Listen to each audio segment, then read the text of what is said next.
മീശ എന്നുള്ള ടൈറ്റിൽ വന്നിട്ടാണ് ഞാൻ അതിൻ്റെ അകത്തോട്ട് വരുന്നത്. അപ്പോൾ എന്നോട് MC ഇങ്ങനെ ഇത് ഒരു ആണുങ്ങളുടെ ഇപ്പോൾ ഹക്കീം പറഞ്ഞതുപോലെ ആണുങ്ങളുടെ പൊതുവായിട്ടുള്ള ചില ഇപ്പോൾ മസ്കുലിനിറ്റി ഉൾപ്പെടെയുള്ള ചില കാര്യങ്ങൾ ഉണ്ടല്ലോ. ഇപ്പോൾ ഈ ട്രസ്റ്റ് ഉണ്ട്, ട്രസ്റ്റ് ഇഷ്യൂസ് ഉണ്ട്. അപ്പോൾ അങ്ങനെ നിൽക്കുന്ന ഒരു പൊളിറ്റിക്കൽ ലീഡറാണ് ഞാൻ. MC ഫോളോ ചെയ്തിട്ടാണ് അഭിനയിച്ചിരിക്കുന്നത്. അതായത് ഞാനായിട്ട് ഒരു സ്റ്റൈലോ ഒന്നും എടുത്തിട്ടില്ല, കൊണ്ടുവന്നിട്ടില്ല.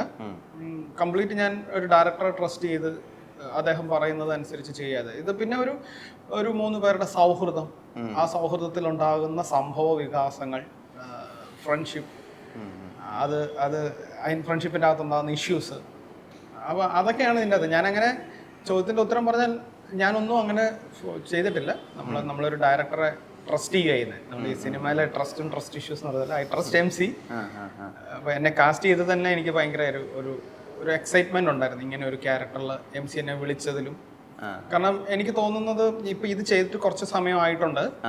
അതിനുശേഷം ഞാൻ വേറെ കുറച്ച് ഇത്തരം ഇമ്പോർട്ടൻ്റ് ആയിട്ടുള്ള സിനിമകൾ ചെയ്തിട്ടുണ്ടെങ്കിലും ആ ഒരു സമയത്ത് ഇതിന്റെ ഷൂട്ട് നടക്കുന്ന സമയത്ത് ഞാൻ ചെയ്തിട്ടുള്ളതിൽ ഒരു കുറച്ച് നെഗറ്റീവ് ഷെയ്ഡുള്ള ക്യാരക്ടറാണ്, കുറച്ച് ഇമ്പോർട്ടൻ്റ് ആയിട്ടുള്ള ക്യാരക്ടർ. ഞാൻ അങ്ങനെ വേറെ സിനിമകൾ ചെയ്തിട്ടില്ല. പിന്നെ പതിവ് ഞാൻ ചെയ്തുകൊണ്ടിരിക്കുന്ന ക്യാരക്ടറുകളൊക്കെ കുറച്ച് ചെയ്തിട്ടുള്ളെങ്കിലും അതിൽ നിന്ന് ഭയങ്കരമായിട്ട് മാറി നിൽക്കുന്ന ഒരു സ്വഭാവമുണ്ട്. ഇപ്പോൾ